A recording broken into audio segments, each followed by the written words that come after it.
Oke, balik lagi di Ngoboy, Ngobrol Sotoy.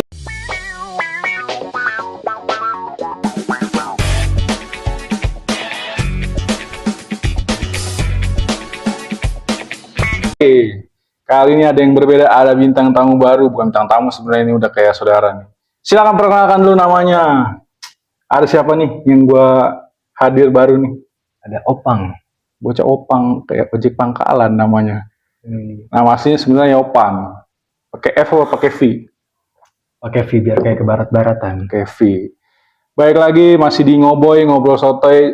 Seperti biasa sama gua masih Big Giant dan ada Yopan. Mungkin nama panggungnya jangan Yopan, apa nih? Bisa dipikirkan buat kedepannya. The Tampan. Hah? The Tampan. Ya di Tampan. Oke, babang tampan anjing udah ada coy. Oh iya, Nah, jangan. apa ya? Walaupun gua tahu lu tampan emang, tapi jangan the tampan juga lah. Orang-orang tanpa nama the tampan juga udah tahu lu tuh tampan kan. The Darmawan. The Darmawan. Amin lah biar Amin. doa. Amin. Ini terlalu filosofis sekali namanya Darmawan. Sebelumnya biasanya kalau gua bareng sama Penyok, kali ini ada yang baru sama Yopan. Di Ngoboy kali ini mungkin gua mau ngebahas apa nih ya? Ramadan dulu versus Ramadan sekarang nih. Dulu sekarangnya gimana nih? Ramadan ya dulu kan bisa luas tuh. Intinya kalau yang sekarang ya masa sekarang nih, Ramadan sekarang. Kebetulan kan sekarang lagi masih di bulan Ramadan nih, di hari ke-15.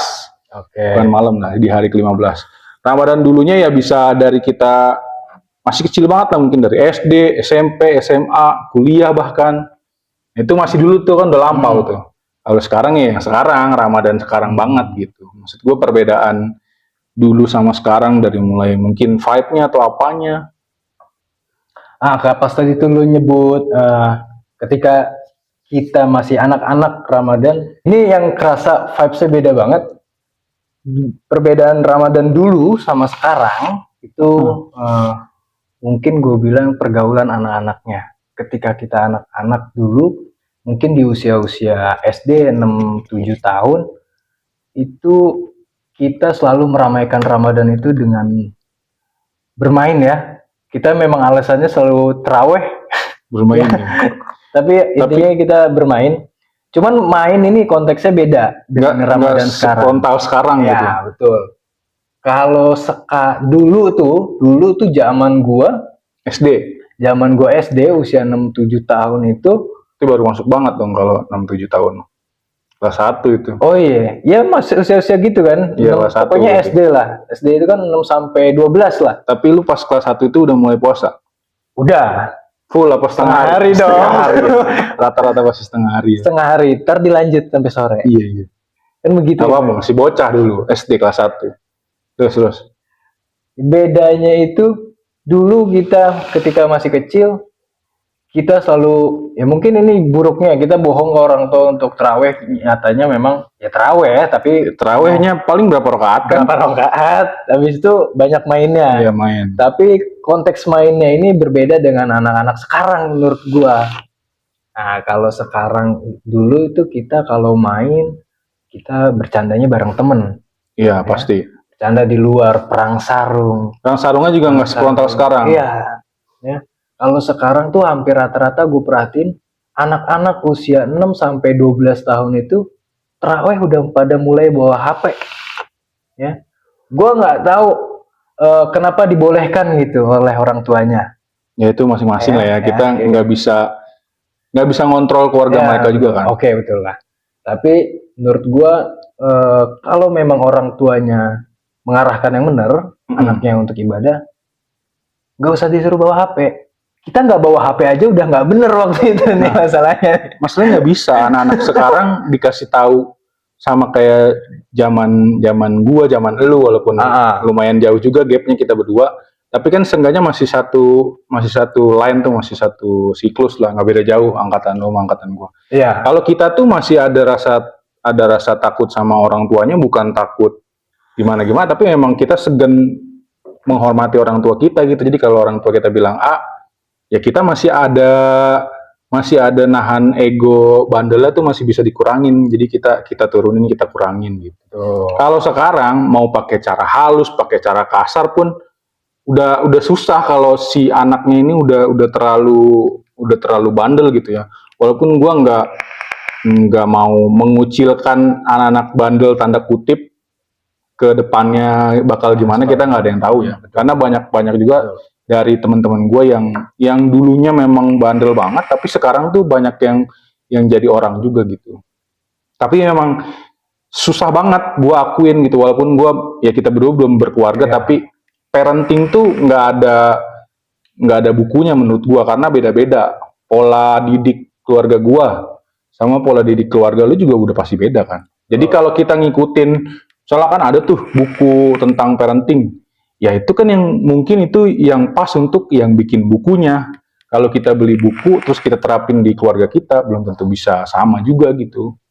Tapi emang gue juga bingung sih kenapa bisa sampai separah itu ya bocah-bocah sekarang ya.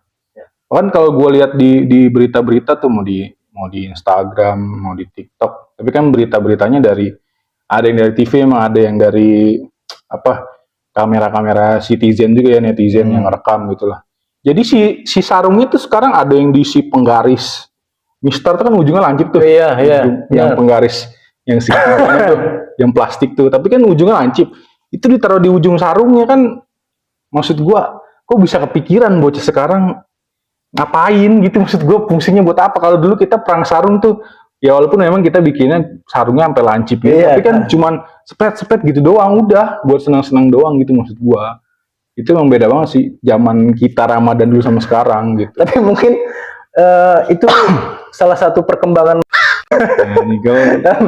Zaman lu kan hanya dilancipin. Zaman gue udah mulai ada isi batunya, walaupun kerikil-kerikil itu udah mulai. Udah ada, zaman gue nggak ada sama sekali. Berarti kan ada perkembangan. Itu. Anjing emang. Ngikutin siapa gue juga bingung. Nah, itu yang gue nggak tahu. Masanya kalau misalnya di zaman gue ada begitu nggak apa-apa. Maksud gue bukannya apa ya. Masih masuk akal anak-anak sekarang ngikutin zaman dulu gitu. Ini kan dia ngikutin dari mana anjir? Masalahnya negara-negara sebelah juga nggak ada yang kayak gitu. Dulu perang sarung, taraweh terus diisi batu, diisi mistar, bahkan ada yang anak-anak gedenya ya. Kalau yang bocil-bocil kan separah itu doang tuh. Kalau yang gedenya, yang seumuran kita, ada yang sampai diisi senjata tajam, itu kan parah maksud gua. Itu udah melenceng lah menurut gua ya. Kalau tadi lu ngebahas anak-anaknya pada bawa HP ke masjidnya pas taraweh, karena kan zaman kita dulu ada buku buat ngisi ceramah ustadznya tuh kalau taraweh. Iya betul. Sekarang ada nggak? Lu lihat nggak itu ada? Gue belum pernah lihat sih. Masalahnya di masjid komplek gua aja nggak ada. Yang sekarang anak bocah pada ceramah ustadz nyatet. Pas sudahan kita minta tanda tangannya. Betul. Boro-boro kita mikirin HP zaman dulu. Iya. Kita tuh selalu punya tugas dari sekolah ketika Ramadan untuk merangkum. Apa yang namanya itu, gue lupa. Ceramah. Bukunya kan? Gue lupa namanya. Buku rangkuman untuk ceramah hari itulah. Iya, selama 30 hari Ramadan. Ramadan itu kan kita bikin tuh. Iya bener. Ceramah-ceramah yang di taraweh. Kesini gue jarang lihat sih anak-anak, hampir rata-rata ya. Gue melihatnya anak-anak mulai pada bawa HP, mereka main Mobile Legend atau game-game online semacamnya bareng temen-temennya. Iya, nah terakhir taraweh di masjid komplek tuh nggak ada. Gue ngelihat anak bocah bawa buku, terus dengerin ceramah, terus kita nyatet. Walaupun kadang kita nyatetnya juga ya agak ogah-ogahan ya zaman gue dulu juga. Maksudnya seperlunya aja gitu. Yang pentingin kita dapat tanda tangannya gitu. Sekarang tuh nggak ada. Gue lihat di masjid komplek gue pun nggak ada bocah yang bawa. Ya nggak tahu di masjid yang lain ya. Maksudnya gue kan nggak tahu. Tapi memang beda banget sih dari vibe, dari semuanya, dari kelakuan bocah-bocahnya gitu. Suasananya juga beda. Tapi lu menyadari nggak keuntungannya ketika kita dulu belum mengenal HP sama anak-anak sekarang yang sudah mengenal smartphone, ya kan? Dari cara kita dapat tugas itu, banyak sebenarnya keuntungan yang bisa kita dapat. Pertama, kita dapat relasi, dikenal, ya. Itu sebenarnya untuk kedepannya itu penting, relasi itu. Walaupun memang saat itu menurut gue belum terlalu berpengaruh ya. Tapi ketika lu dikenal orang baik dari kecil, orang akan mengenal lu baik seterusnya. Iya benar. Gitu. Sementara ketika lu sekarang udah mulai mengenal gadget, mereka sampai akhirnya antisosial yang gue perhatiin. Ini nggak tahu lah, ini perspektif gue aja. Hampir rata-rata mereka antisosial. Ya fokusnya Ya, ke HP. fokusnya ke HP. Bahkan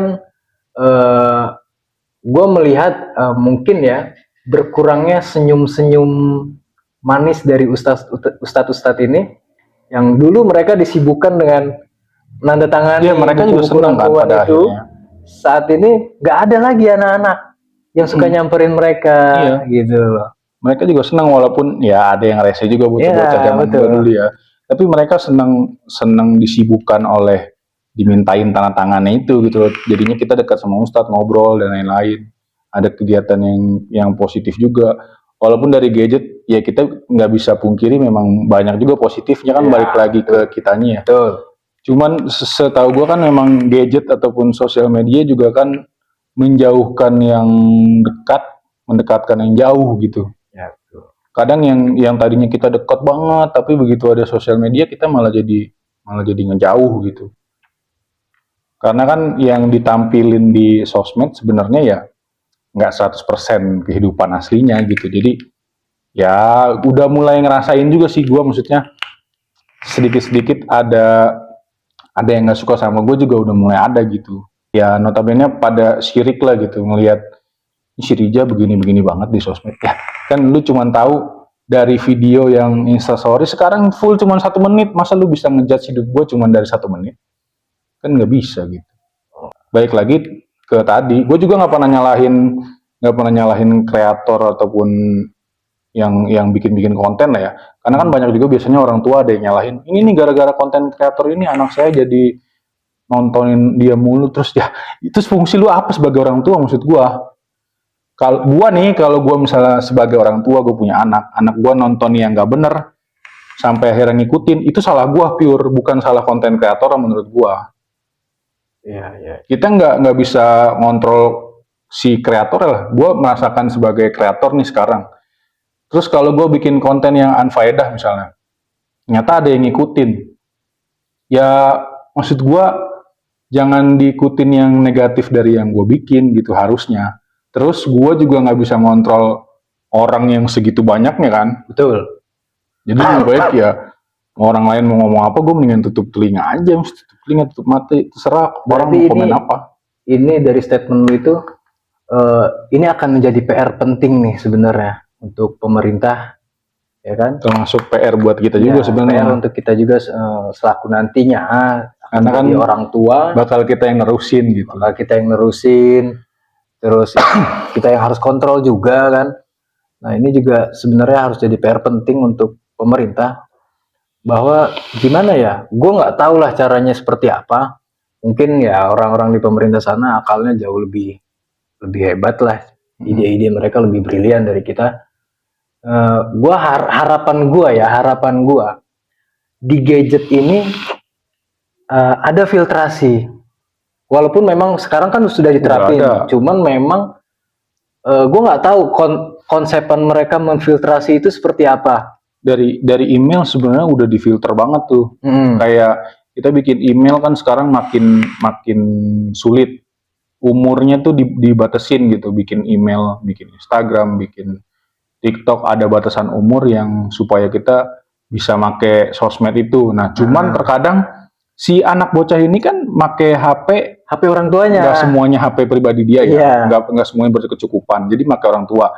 Berarti kan HP orang tua yang notabene ya umurnya memang pas dia daftar sesuai umur orang tuanya dong. Berarti kan sudah boleh gitu orang tuanya. Nah, itu yang lagi-lagi balik lagi ke omongan gue yang tadi. Berarti kan harusnya orang tuanya yang punya peranan penuh banget buat ngontrol anaknya make gadget gitu. Banyak kok maksudnya anak-anak bocah yang dari bocah banget tapi diarahinnya tuh ke yang bener gitu. Untuk main sosmednya tuh yang bener gitu. Kayak sekarang ya yang lagi hype juga kan kayak game-game e-sport gitu kan lagi hype juga. Kan banyak juga anak-anak yang masih muda tapi didukung orang tuanya ke arah yang bener gitu, diterapinnya ke jalur yang bener gitu. Harusnya kan orang tua bisa ngelihat yang gitu potensi untuk anak-anak ini juga. Dari kecil misalnya udah ngelihat, oh nih orang anak gue nih udah kelihatan nih condong ke game. Lihat nih, makin lihat ternyata emang fokus untuk game. Bukan berarti diturunin kapasitas untuk pendidikannya, tapi tetap gitu pendidikan harus dijalin juga. Cuman kan itu di bidang lain tuh, maksudnya bukan bidang akademik lah. Buat nyari prestasi di bidang luar akademiknya kan bisa dari game e-sport itu kan, dari e-sport itu bisa menghasilkan juga nantinya gitu. Terusnya kita dukung ya, taruhlah misalnya kita bawa ke ke e-sport yang memang sudah besar untuk anak kita dididik sama mereka gitu kan, banyak sekarang e-sport yang udah mulai ngerekrut yang masih muda-muda juga gitu. Tapi ya kalau masih SD ya tinggal kasih pengertian aja lah. Banyak kok sekarang game-game yang untuk belajar kayak SD kelas 1 misalnya. Mungkin kan nggak semuanya masih belum lancar membaca, menghitung gitu. Sekarang kan banyak di Play Store ataupun di App Store yang ada game membaca, game menghitung itu kan banyak. Baik lagi ke orang tua kan berarti diarahinnya gitu. Terus kan ada sistem kontrol juga di HP setahu gua. Si anak nih nggak bisa make ini di jam segini, HP-nya mati sendiri gitu kan bisa. Walaupun kita nggak tahu ya anak SD sekarang mungkin akalnya lebih ini ya, akalnya lebih licik mungkin bisa dibilang, nyari tahu lebih. Tapi kayaknya menurut gua anak SD nggak akan nyari sebanyak itu deh tentang gadget. Dia cuman rela untuk bisa main HP sampai dia nyari tahu misalnya di YouTube gini. Kayaknya nggak akan deh. Masih kelas 1, kelas 2, kelas 3 mah. Kalau SMP mungkin udah punya otak buat kepo lebih, bisa jadi gitu. Tinggal diarahin aja sebenarnya, walaupun gue belum jadi orang tua ya, gue nggak bisa ngomong juga sebenarnya, tapi kan ini berdasarkan pengalaman. Gue punya adik yang dari kecil nih, perempuan. Dari kecil kan sama gue, maksudnya gue iniin dia gitu. Gue nggak pernah ngelarang adik gue untuk main gadget, tapi gue arahin. Misalnya pas gue lihat dia lagi main HP, ngapain lu Neng? Nonton apa itu? Nah gue gituin, itu nggak boleh tuh, belum boleh, umurnya belum boleh, nanti aja. Taruhlah nonton series yang sekarang lagi rame gitu, ada kan series beberapa series yang notabene umurnya harus 17 tahun ke atas. Misalnya adik gue belum 17 tahun, ya jangan dulu. Maksud gue, lu kalau mau nonton itu nanti setelah 17 tahun ke atas gitu. Gue kasih tahu begitu, tapi gue nggak pernah ngelarang untuk taruh HP-nya, jangan main HP nih. Enggak, pola didik gue nggak begitu ke adik gue. Walaupun gue belum jadi orang tua, tapi kan gue sebagai pengganti bokap itu, anak pertama yang paling gede, gue harus ngasih tahu adik gue gitu secara nggak langsung. Ya gue latihan ngurus anak lah gitu, tapi gue nggak bisa ngomong kayak yang udah punya anak gitu. Walaupun notabene kan gue latihan itu juga kan sebenarnya. Orang gue ngedidik dia dari kecil banget, dari bayi berarti gitu. Lu juga kan punya keponakan. Iya betul, gue punya ponakan masih kecil. Iya, kadang kan ada orang yang bilang, lu kan belum jadi orang tua, jadi lu nggak tahu rasanya gini-gini. Lah, secara nggak langsung, gua sama lu kan punya keponakan, apalagi gue punya adik yang masih kecil banget, diurusnya dari kecil gitu. Betul. Kan secara nggak langsung maksudnya gue ngurus ini anak dari kecil gitu, dari bocah banget, dari bayi banget gitu. Walaupun gue bukan orang tuanya, tapi kan gue kakak paling besar yang ikut bantu ngurusin untuk pola didiknya apalah segala macam gitu. Oke lah, kalau misalnya posisi kita memang bukan sebagai orang tua nih, tapi kedepannya kita akan menjadi orang tua. Iya. Kalau cara lu sendiri ya, untuk skill parenting lu untuk anak-anak lu nanti, lu akan melakukan hal seperti apa? Ya kayak adik gue tadi, gue gituin. Selalu kayak gitu.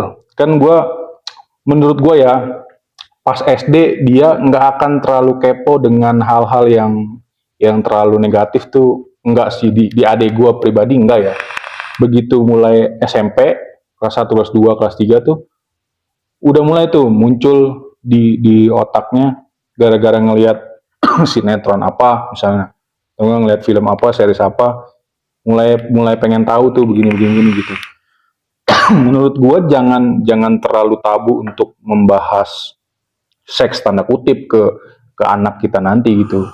Contohnya ke adik gue yang cewek pun gue terapin, apalagi kan cewek ya, mesti riskan banget gitu. Gue sebagai cowok ya gue tahu otak-otak cowok-cowok di luar sana seperti apa gitu, maksud gue. Apalagi gue nggak munafik, gue bukan cowok yang terlalu baik atau gimana gitulah, terlalu alim gimana, enggak juga gitu. Jadi gue tahu tahu betul isi otak cowok ini gimana gitu. Jadi mulai dari SMP gue lihat gelagatnya, lu mulai ini ya Neng ya, mulai ada rasa suka ya. Nggak apa-apa, maksud gue lu suka sama orang nggak apa-apa, itu manusiawi, itu kan yang dikasih sama Tuhan ya. Maksudnya semua agama pun mengajarkan tentang cinta, kasih dan lain-lain kan. Itu kan normal gitu. Ke lawan jenis tuh normal. Cuman kan gimana sikap kita ngasih tahu ke adik kita atau anak kita nanti, nah ini tuh belum saatnya loh, maksudnya kayak gini gitu. Nah terus mulai adik gue beranjak ke SMA, sekarang udah kelas 1 mau naik kelas 2, makin mulai naik lagi kekepoan dia akan hal yang kayak gitu. Apalagi di sosmed sekarang kan, ya lu buka Instagram, buka TikTok, isinya tentang hal-hal kayak gitu semua kan. Maksud gue sebagai orang tua nantinya, walaupun sekarang udah gue terapin ke adik gue nggak pernah nggak pernah malu untuk ngasih tahu tentang sex education gitu. Maksudnya ini tuh untuk umur lu belum boleh loh Neng, maksudnya lu tuh belum saatnya ngelakuin hal ini, ngelakuin hal itu. Kayak dia pernah nanya ke gua, Amer tuh apa sih gitu. Maksudnya ya itu tuh minuman, maksudnya itu minuman keras, bisa bikin lu mabok gini. Itu teman-teman gua ada yang udah minum gini lah. Teman lu berarti nggak mungkin dia tahu itu bisa mabuk, tapi kan balik lagi ke pilihan lu Neng. Sekarang gini aja deh, kebetulan kan lagi ada tuh waktu itu, lagi ada minuman di rumah tuh, nih lu mau nyobain nggak, gue bilang gitu. Malah gue tantangin sama gue, bukan gue larang tapi gue tantang.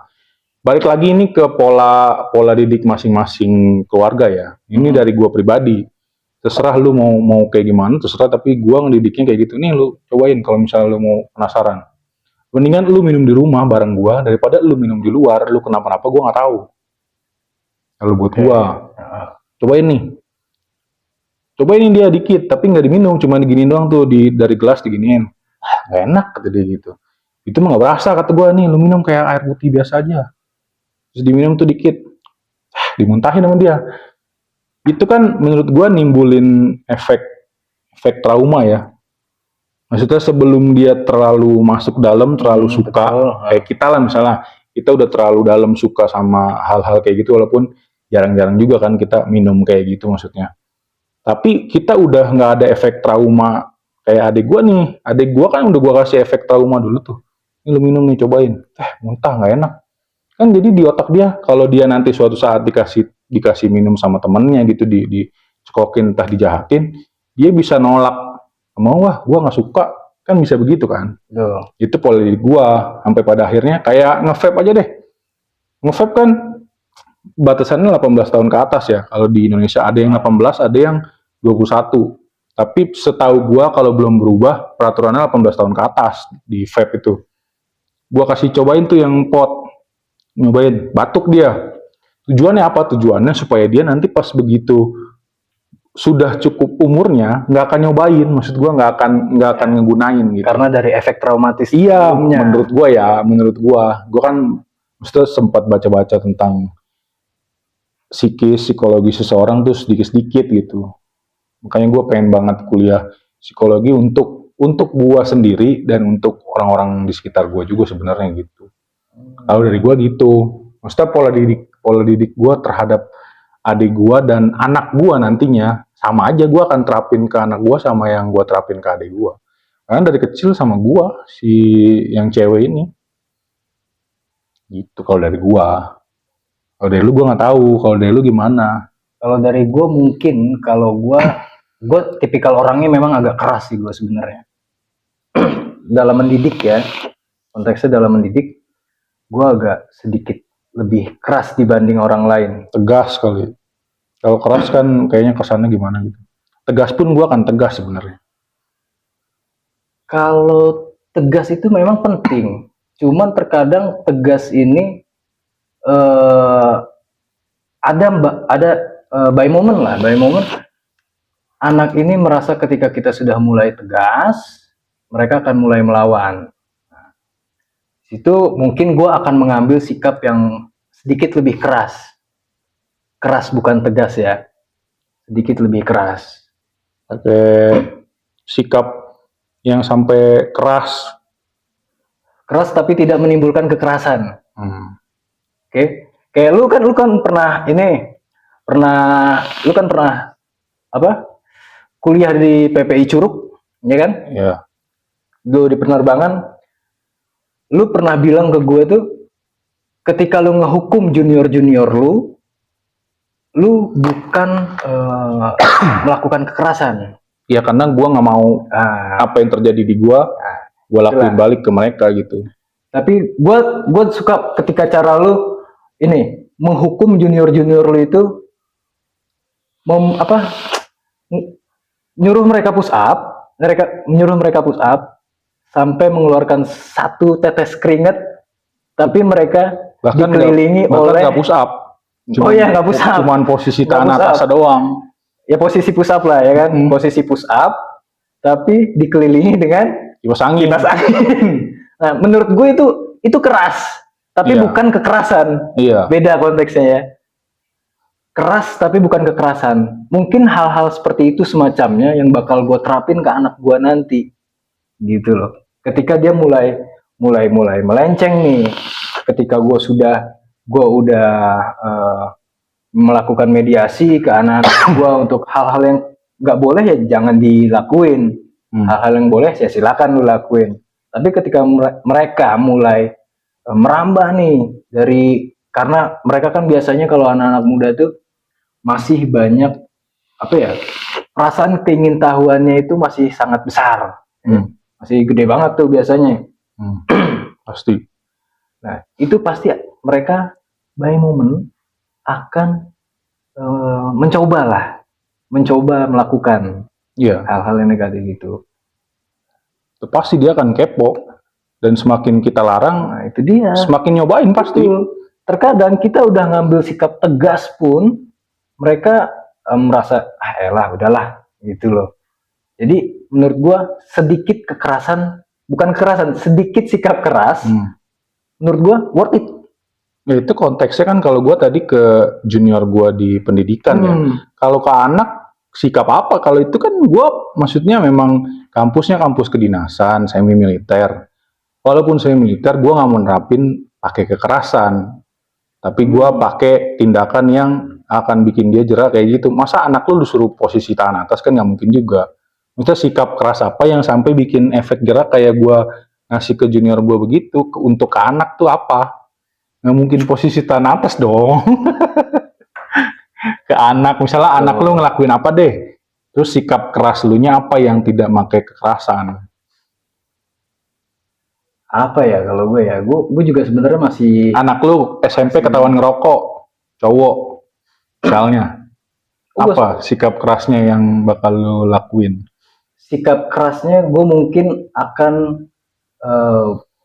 ngebuat uang jajannya hilang. Ini SMP kelas 1 lah ya. SMP kelas 1. Notabene memang nggak boleh dong ngerokok. Uang jajan hilang. Oke? Dikurangin? Nggak dikurangin, hilang. Untuk ongkos doang berarti? Untuk ongkos nggak ada. Terus dia berangkat sekolah gimana? Gue akan mengorbankan diri gue sendiri. Kalau kayak gitu, gue antar jemput. Antar jemput. Itu pengorbanan. Berarti dia nggak jajan nih di sekolah, supaya dia mikir.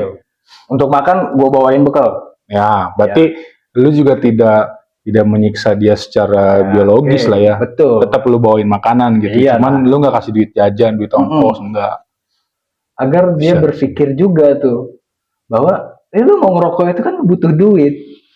Oke, mungkin nantinya akan timbul dia bisa minta ke temannya. Dia bisa minta ke temannya. Tapi dengan sikap lu yang lu antar jemput, akan hilang kesempatan dia untuk nakal menurut gua. Tapi akan ada momennya.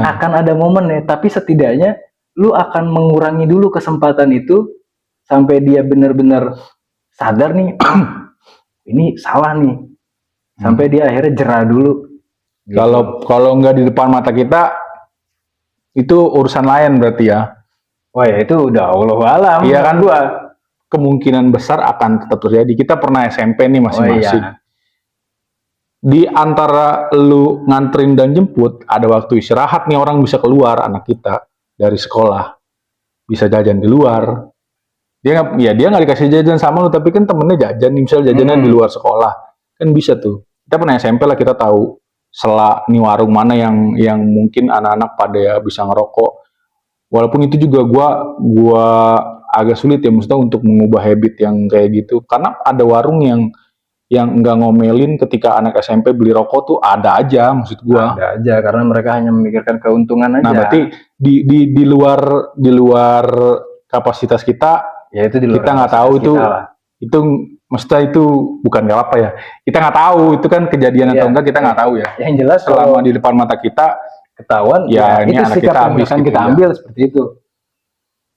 Bisa sih, bisa juga itu dikombinasi sama cara gue, bisa sih sebenarnya. Ketahuan ngerokok sekalian aja udah. Kalau gua nih ya, ini kayak dulu di Curug lagi nih gua, ketahuan ngerokok, padahal udah gede nih ya. Kuliah kan ya udah di atas 17 lah ya. Ya. Notabene boleh ngerokok pasti kan, udah boleh lah maksudnya.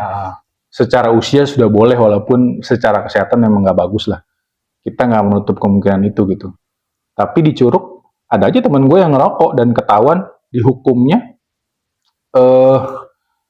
rokoknya itu diambil semua dari bungkusannya, dikeluarin, terus dikeluarin si tembakonya, suruh makan. Temen gua tembakonya suruh gigit, kunyah, pedes dong. Iya. Tapi nggak dia doang, dibagi rata ke teman-temannya.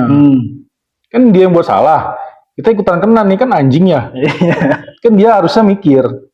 Jadinya kan kita kesel sama dia, kita ngebilangin dia tuh, anjing nih, gara-gara lu nih ketahuan ngerokok nih, goblok nih. Jadi kita ikut kena juga nih, dihukum suruh ngunyah tembakau. Pedes anjing, gue pernah nyobain itu. Gara-gara satu teman gue ketahuan ngerokok. Itu berarti kan untuk melatih menghargai orang lain. Iya. Dan dia harus menghargai peraturan yang sudah dibuat secara nggak langsung kan. Walaupun secara usia dia sudah boleh ngerokok, tapi di kampus itu kan nggak boleh. Ya. Di asramanya pun nggak boleh ngerokok gitu. Ya lu harus taat sama peraturan itu gitu, maksudnya kan, tujuannya baik. Karena walaupun ada aja cara senior yang salah, gue banyak yang nggak setuju gitu. Sampai sekarang, sampai detik ini pun banyak cara senior yang menurut gue nggak masuk di akal sih gitu. Dan ya terserah lah senior mau bilang gue cemen atau gimana. Lu udah ngelihat sendiri dulu gue di asrama gimana. Pernah nggak gue ngeluh di depan lu? Nggak pernah. Walaupun di belakang gue banyak senior yang ngomongin si Rija begini. Tai menurut gue. Gak ada takut-takutnya gue. Bodo amat. Makanya banyak junior-junior sekarang yang dekat sama gue. Ini konteksnya kan secara orang tua masih masuk lah ya. Maksudnya gue di pendidikan alumni, ini junior ya sebagai adik gue aja gitu. Jadi gue nganggapnya dia sebagai adik gue gitu. Gue nggak pernah mau nganggap mereka tuh junior gue gitu. Karena pola didik gue ya ada ada beberapa senior yang ngajarin gue dulu begitu. Kalau lu mau ngedidik adik-adik junior lu begini caranya, ini begini. Dan dari aurinya sendiri pun ngajarin gue begitu. Jadi yang gue tangkap, lu bisa pakai cara yang lebih humanis gitu. Walaupun keras, tapi bukan kekerasan yang lu pakai. Ya itu bisa juga diterapin buat anak-anak kita nanti. Kayak yang tadi gitu, yang lu lakuin, nggak dikasih jajan lah, bisa juga itu diterapin konsep gitu. Ya, karena jujur aja ya, gue takut gue untuk saat ini banyak perasaan khawatir. Gue takut untuk bukan punya anak, tapi khawatir gue lebih ke gimana cara parenting gue ke mereka. Betul. Gue lebih khawatirnya ke sana. Karena oke, misalnya gue melakukan parenting yang maksimal lah di rumah. Tapi di luar sana, masalahnya karakter orang manusia ini betul akan terbentuk lebih besar itu dengan lingkungan sosial dia di luar. Bukan di dalam rumah. Betul. Kita nggak 24 jam sama mereka ya. Betul. Ya kita sekarang aja ngomong begini, belum tentu kita nanti nerapinnya selancar itu enggak sih. Menurut gua enggak sih. Banyak struggle juga, banyak struggle yang akan dilalui ya. Parenting itu gambling menurut gua. Nggak bisa ya kita sekarang berdua ngomong A B C D belum tentu nanti bisa kita terapin Memang, betul. selancar itu. Ini kan berdasarkan pengalaman kita yang kita ngurus adik, lu ngurus keponakan lu, kita Dan menurut lihat gua, lingkungan sekitar gitu. cara kita belum tentu cocok dengan keluarga orang lain. Iya tadi yang gue bilang kan Ya. begitu kan. Belum tentu cocok. Gitu loh. Makanya buku-buku panduan, bukan gua nggak percaya sama buku panduan parenting itu. Percaya gua, tapi untuk keluarganya dia yang bikin buku itu. Betul. Contoh kayak gua ke salah satu keluarga gue banyak lah sebenarnya. Kakek gue tuh TNI. Kakek gue TNI, sepupu-sepupu gue masih banyak yang di TNI dan Polri. Karena kita terbiasa hidup di keluarga yang seperti itu, pengambilan sikap keras, cara mendidik mereka keras, itu hal biasa Betul. di keluarga gue.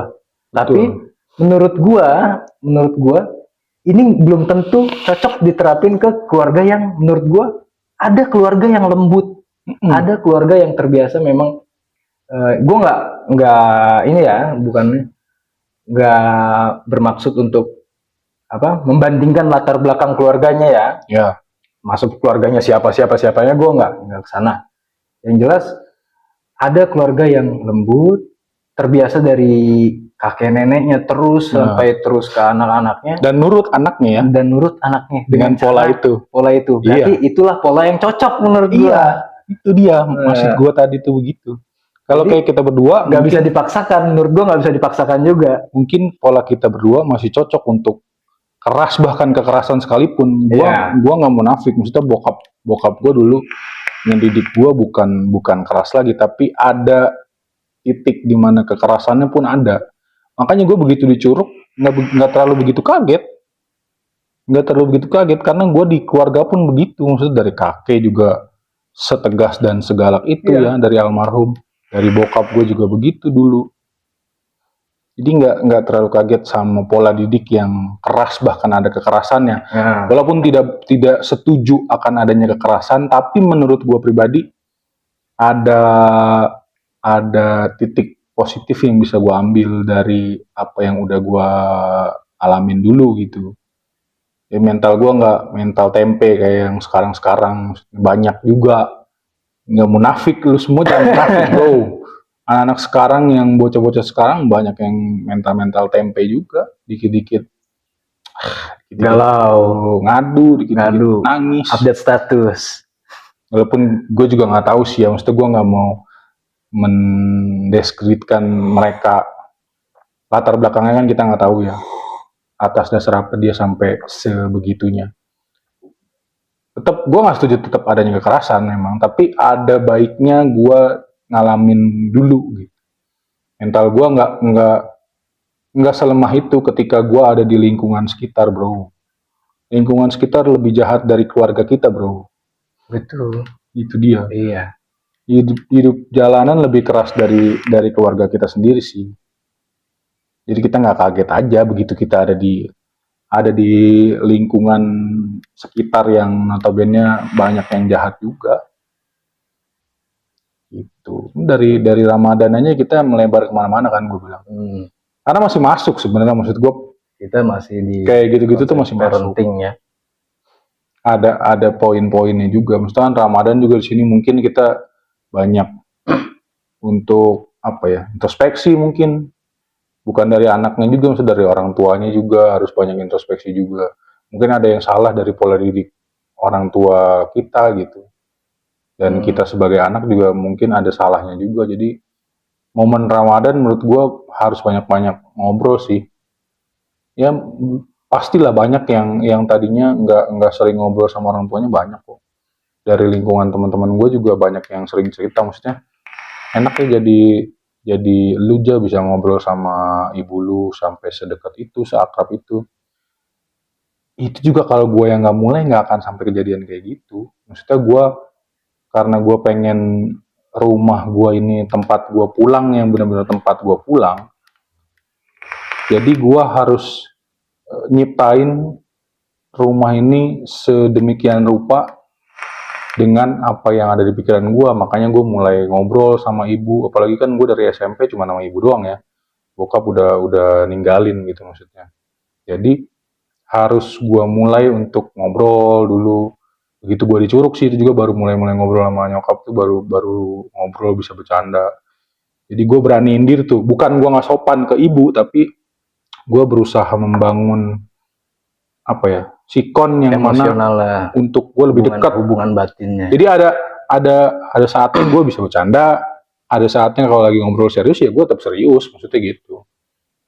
Kalau cara kakek gue dulu, kakek gue inget banget, mungkin ini akan gue terapin ke keluarga gue nanti. Kalau kakek gue ini, dia melakukan pendekatan secara emosional ke anak-anaknya, ke cucu-cucunya.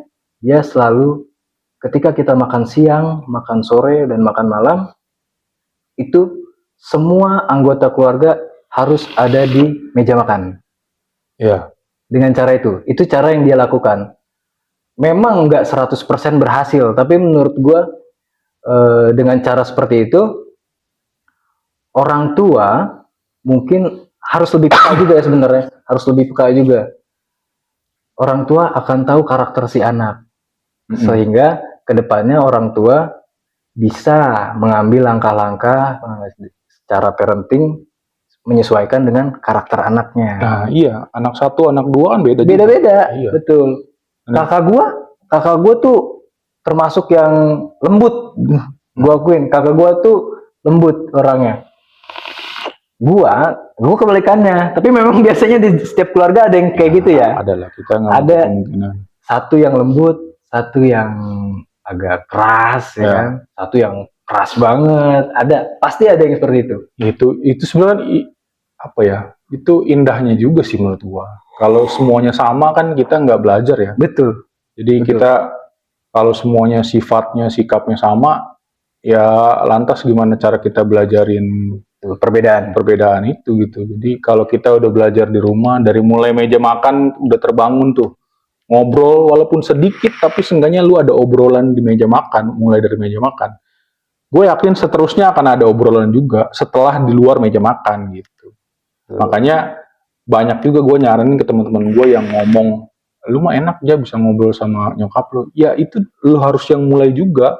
Kalau orang tua kitanya nggak bisa mulai untuk ngobrol sama anaknya, kita yang ngalah, anaknya yang ngajak ngobrol duluan. Betul. Sehingga nantinya akan ada momen bahwa orang tua kita nyadar, oh kita harus ngobrol nih sama anak kita nih gitu. Kan kesini-sininya karena gue terapin pola itu, akhirnya kan ibu Mengenal sama lu. gua, ngobrolnya jadi sering, jadi tahu gimana karakter gua, karakter adik-adik juga.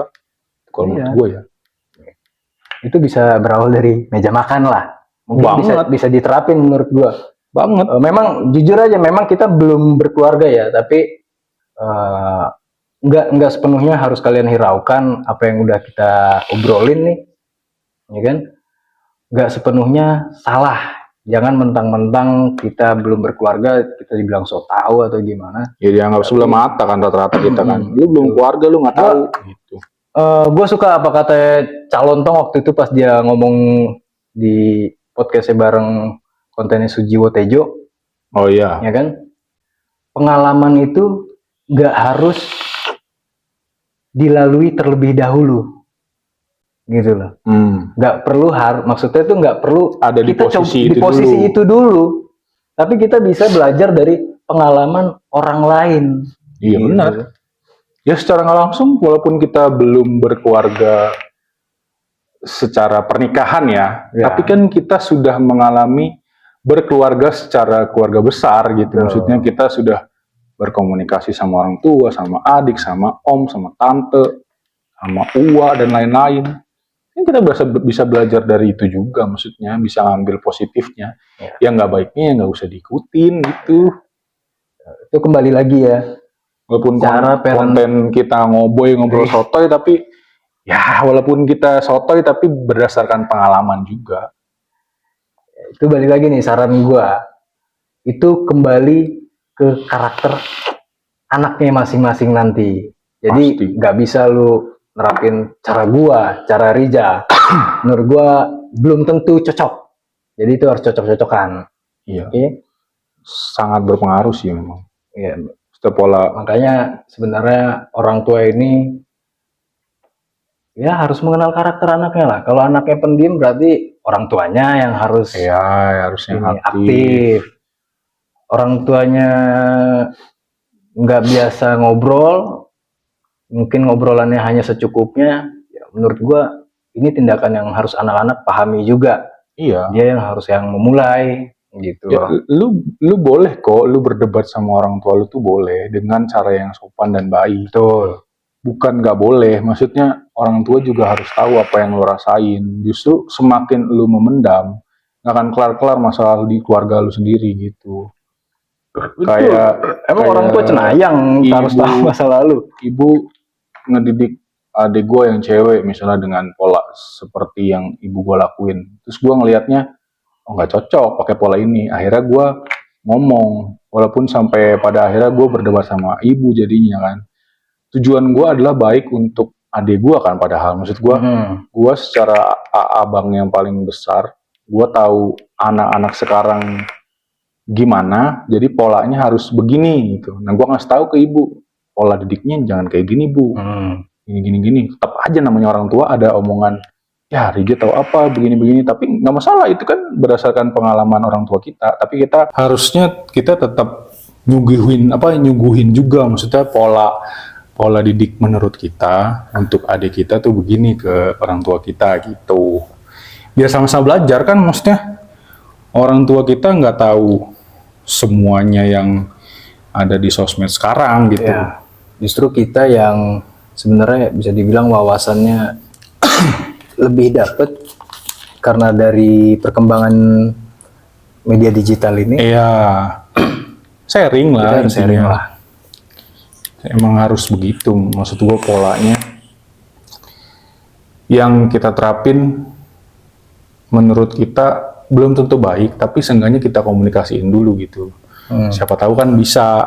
Jadi nanti begitu kita habis ngasih tahu nih ke orang tua, ternyata pola didik untuk adik kita begini loh bu, yang lebih baik, bukan lebih baik sih, maksudnya yang lebih cocok pas untuk anak-anak sekarang tuh begini gitu. Coba aja dulu gitu. Siapa tahu kan berhasil. Kalau berhasil kan berarti ya udah kita terapin yang itu. Ya intinya itu akan jadi PR lah untuk orang tua ke depannya. Harus juga mau belajar ya, nggak boleh. Gue inget kata filsafat namanya Frank Zappa. Dia pernah bilang kepala itu ibaratkan parasut, ya. Tidak akan bekerja jika tidak terbuka. Itu maknanya dalam. Nah, itulah untuk orang-orang tua sekarang. Menurut gua, ya orang tua sekarang juga pikirannya harus terbuka ya. Jangan menutup diri dari hal-hal luar, hal-hal baru, terutama karena banyak juga gua temuin orang tua ini menutup pikirannya pada hal-hal baru yang menurut gua belum tentu hal-hal baru itu adalah hal-hal yang negatif, ya, ke arah yang negatif. Tapi bisa juga itu adalah terobosan baru untuk ngebuat hidup ini menjadi lebih bermakna lah, lebih bermakna, lebih berarti. Ya intinya itu balik lagi, parenting itu cocok-cocokan ya. Benar. Cocok-cocokan masing-masing. Pola A belum tentu cocok di keluarga yang B. Pola B belum tentu cocok di keluarga yang A. Jadi itu PR kalian untuk mengetahui karakter si anak terlebih dahulu, dan kedepannya kalian akan tahu bagaimana cara mendidik anaknya. Ya, tuh. Paling itu aja sih. Omongan kita dari tadi kan berdasarkan pengalaman kita berdua gitu. Jadi ya balik lagi ke kalian, maksudnya kalian kalau mau ada yang diambil yang positifnya aja, misalnya dari omongan kita berdua, oh masih masuk akal nih yang ini, boleh deh gitu. Oh yang ini nggak bisa nih ditiru, maksudnya diterapin di keluarga kita nggak bisa nih, ya jangan, maksudnya lu cari pola yang lain lagi gitu. Kan kita cuman sharing apa yang kita berdua alamin dari zaman dulu sampai sekarang tuh begini gitu. Maksudnya kita ngalamin A, si Yopan ngalamin B, sama gue kan beda gitu. Itu cuma sharing aja, maksudnya dari dulu gue bikin video bukan untuk menggurui siapapun, pure untuk gue sharing aja gitu, dan ini pola gue untuk berobat secara tanda kutip. Dengan gue ngobrol sama orang baru, jadi gue bisa dapat insight baru juga secara nggak langsung. Cuman bedanya di videoin aja udah gitu doang.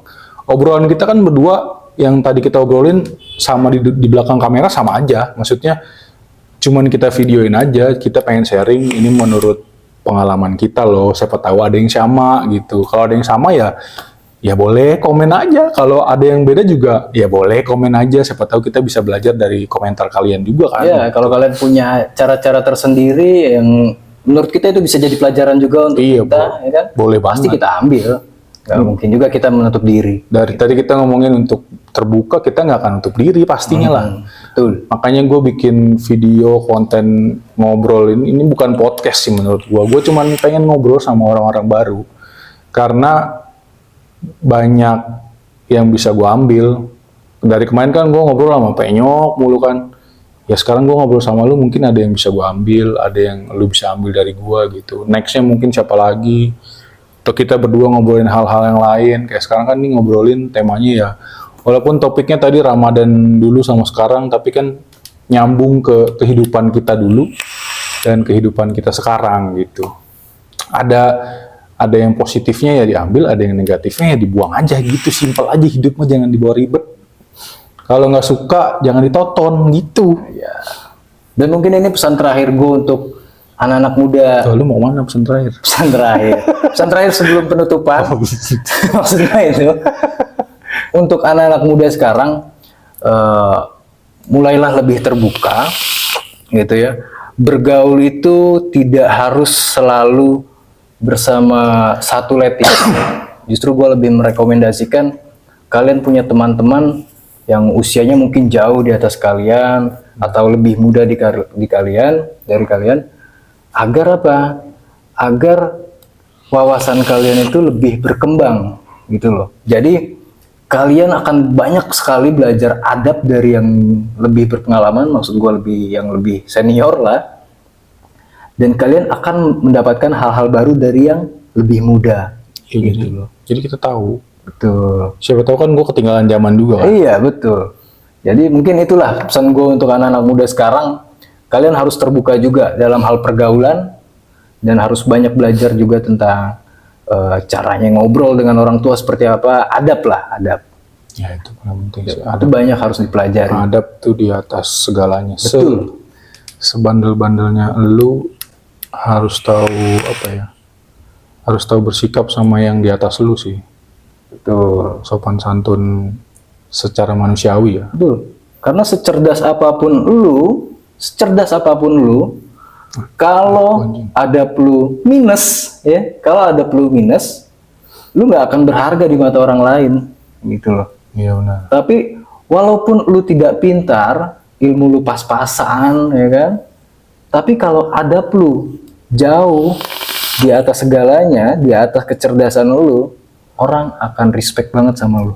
Itu yang gua alamin sampai saat ini. Benar sih. Itu ada di pengalaman gue juga sih. Kecuali ya tadi baik lagi sih, kalau yang lebih tuanya nggak bener nggak usah diikutin deh, itu aja. Iya. Gua nggak pernah mau membatasi gua bergaul dengan siapapun ya, mau yang orang baik ke, mau orang yang menurut orang lain itu nggak bener ke, bodo amat kalau gua. Intinya gua jangan sampai masuk terlalu jauh ke orang itu gitu. Kalau bisa ya orang itu yang kebawa sama kita lah gitu. Walaupun gue juga nggak sesempurna itu, makanya gue perlu ngobrol sama orang lebih banyak lagi. Iya, betul. Karena banyak yang bisa diambil, jangan nutup diri lah. Jangan merasa lu selalu paling benar gitu. Makanya gue setiap ke tongkrongan baru ya, gue nggak pernah mau so pinter. Jadi gelas gue kosongin. Ibaratnya diri gue tuh gelas kosong aja setiap gue ada di tongkrongan mana gitu. Gue datang ke tongkrongan A, ya gelas gue kosongin supaya gue bisa dapat air yang baru, yang bersih di tongkrongan itu gitu. Tadi tongkrongan yang lain ya gue kosongin lagi gelasnya gitu, supaya gue bisa dapat insight baru gitu. Apalagi di era digital sekarang, maksudnya ini kan peran kita juga ya, maksudnya secara kita yang masih muda ya, walaupun gue udah 30-an lebih, tapi secara nggak langsung ini peran kita untuk kedepannya, ada tanggung jawab kita secara tidak langsung di era digital yang hektik sekarang.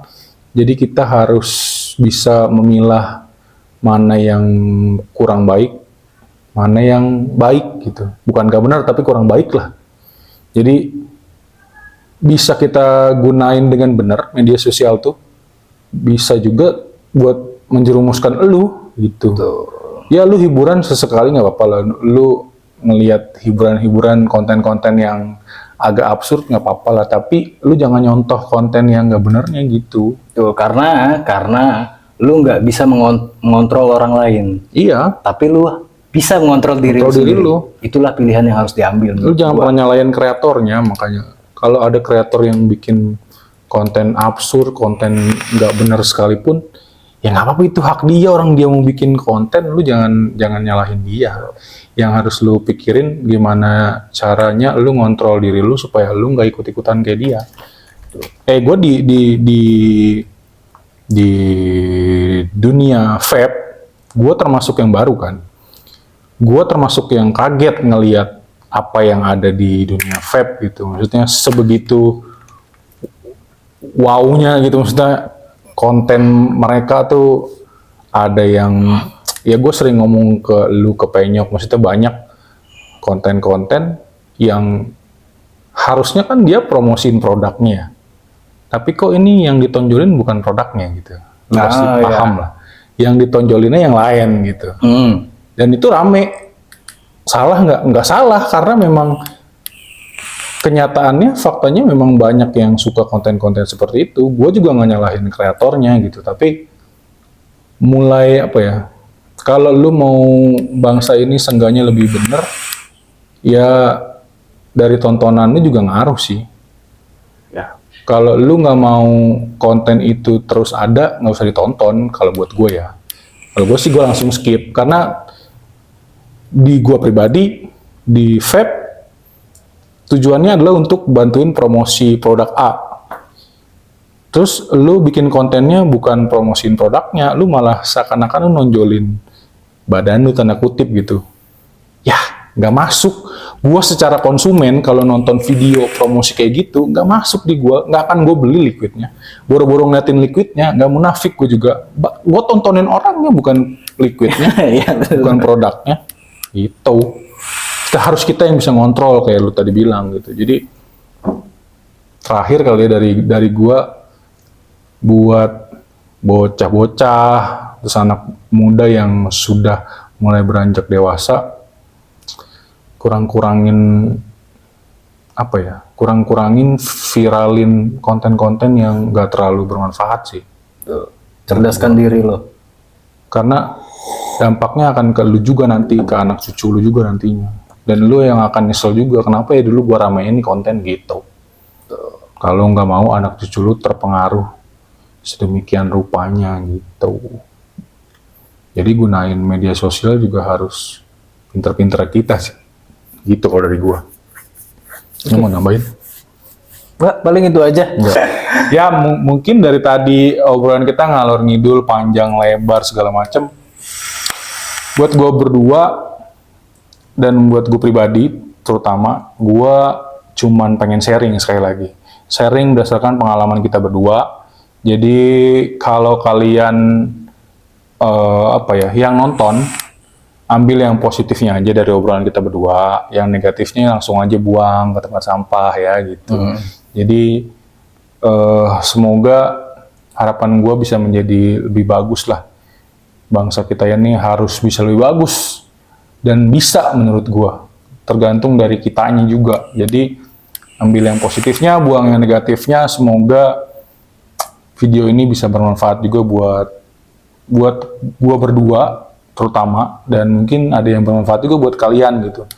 Dan kalau kalian punya pendapat-pendapat yang berbeda, gua sangat-sangat menerima di kolom komentar. Kalian komen aja yang banyak. Jadi gue berdua juga bisa belajar dari komentar-komentar kalian. Semoga bermanfaat. Sekali lagi terima kasih buat yang udah nonton. Jangan lupa di-share ke teman-temannya. Jangan lupa di like juga. Terus jangan lupa yang belum subscribe tapi udah nonton, subscribe dulu biar tahu nanti kalau kita ada video baru. Dan terima kasih.